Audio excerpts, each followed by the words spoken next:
Introduction.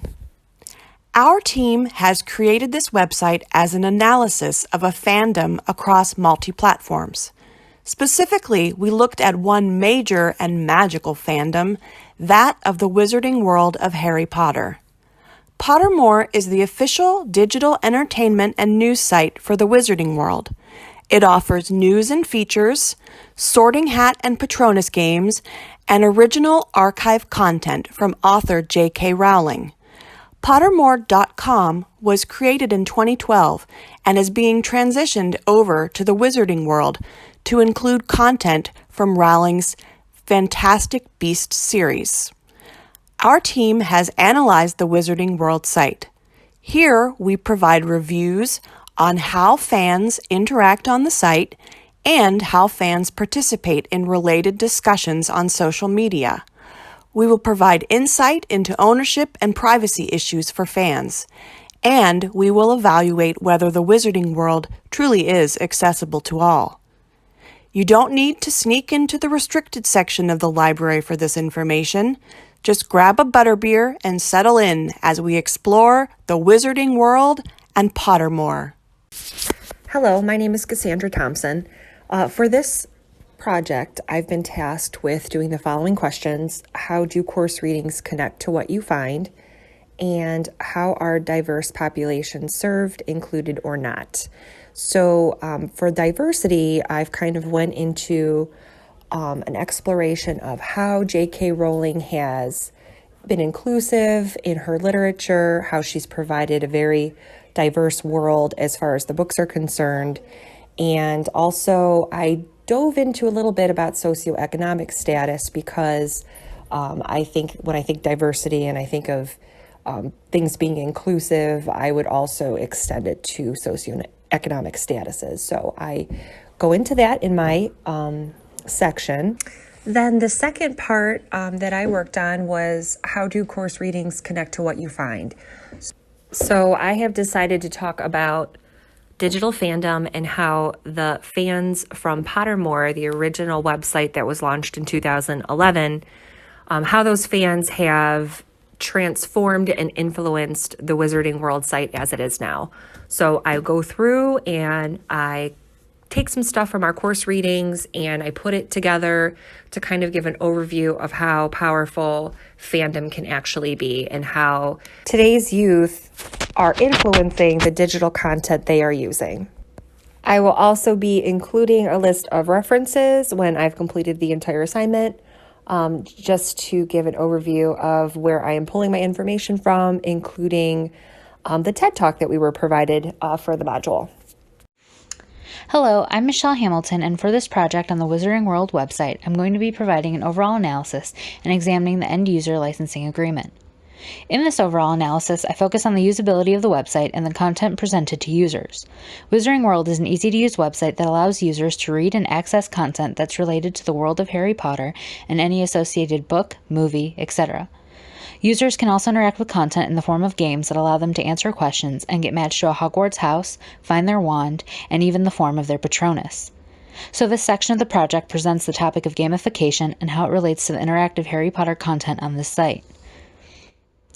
I also focus on the process of registering for an account, also known as a Wizarding Passport.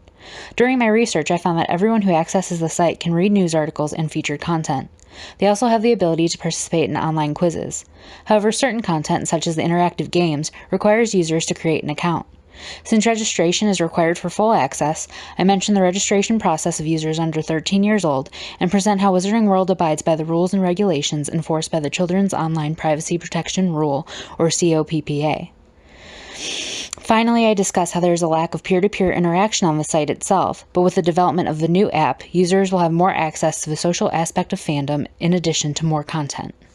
An End-User Licensing Agreement, or EULA, informs a user about the legal implications of accessing this website.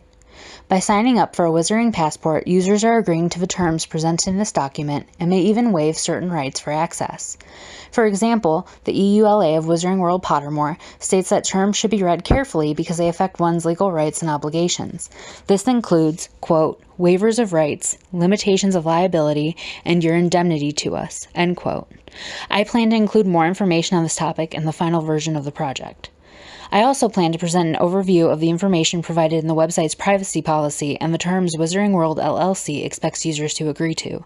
Specifically, I'm going to focus on what data is collected from account holders and how this information is used by the company. Finally, I will conclude this section with information on the benefits of parental guidance and internet safety. Thank you. The participation on social media sites for Pottermore are present and going strong. On Facebook, there are over 2 million followers. Twitter has 2.2 million followers, along with over 17,000 tweets. They also have celebrities following on Twitter, including Lin-Manuel Miranda, Mary Murphy from Dancing with the Stars, and Gordon Ramsay. Their Instagram page has about 3.1 million followers and over 1,900 posts. Followers on any of these social media platforms are encouraged through the site to use the hashtag #MyWizardingWorld when making a post. The Facebook page was created May 24th, 2011. The page has headings of home, about, photos, events, videos, notes, posts, and community. There are many uploads from people around the world sharing videos and pictures, writing posts, and connecting with other fans.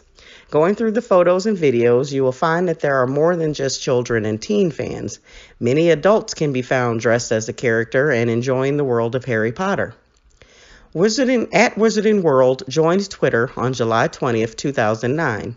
They have a pinned tweet about the official sorting ceremony that is now available on the Wizarding World app. From the tweets, retweets, likes, and comments, it's clear that participation level is high and fans are interacting here as well. The hashtag #MyWizardingWorld on Instagram only has a bit over 1,000 posts.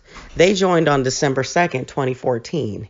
Activity here is much less than in the other two social media sites. There are hundreds of thousands of likes on pictures and videos that are posted as well as comments, but Instagram is not as interactive as Facebook and Twitter sites. When you think of ownership, J.K. Rowling started the Pottermore site originally. When it relaunched as Wizarding World, Studio Output became a partner. Studio Output states that they were instrumental in the redesign of the site. With user-generated content, it is hard to place ownership. Some producers or writers seek to profit from the content, while others seek to shut it down. There are rules that need to be followed when it comes to fans creating content. The implications for use of the site falls under privacy issues. Things from the site can be shared to your own personal media and can include the site through using the hashtag. There are no permissions given from the site. Personal data and other personal information may be collected from the site. By linking social media, certain information is obtained from the site and could include your interaction with the content. Information could also be shared to third parties. There's a separate privacy policy for children, which is the same as the regular policy, but it includes a section pertaining to parental consent. I don't think I speak just for myself when I say that there is so much more behind Pottermore and the Wizarding World website than I initially thought there was when I first used the website within the early years of its initial launch. When J.K. Rowling started the site, she and her team ran it independently, and it functioned like an interactive book. But there were also places to play games and be sorted into your Hogwarts house, like Michelle discussed earlier. When the website was changed to Wizarding World, after being brought together with the new company, as Diana discussed, the entire website changed and the interactivity of the site did as well. While more quizzes were added for users to do, I feel like the interaction between site users also decreased significantly. When I first used the site, I would log on, play the games, interact with the other users, and log off. I wouldn't think twice about what sort of information sharing I was agreeing to or what implications existed for me to use the site, let alone who it was that I was even interacting with on the site. Even with the changes that were made to the site after being merged with the new company, the site felt somewhat safer to me as a user since there wasn't nearly as much interactivity between users now. However, even after the change, I never thought about the different implications of the user, especially a young user like myself at the time on the site. When I was using the site, I had no idea what I was agreeing to share my information for, or even why they needed to collect my information in the first place. And that's why I thought this would be such an interesting topic for this project, and why I'm so glad I got the chance to work on it. While I specifically didn't research this data, I was able to compile it into this video and then also place it on our future website for all of you to see and enjoy.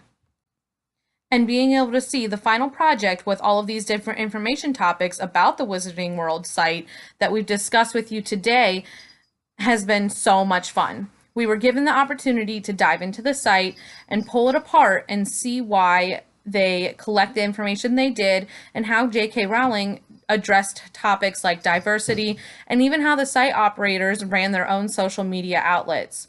It is also going to be interesting to compare the Wizarding World site and the information we found with what other sites you and our classmates were able to find and compile.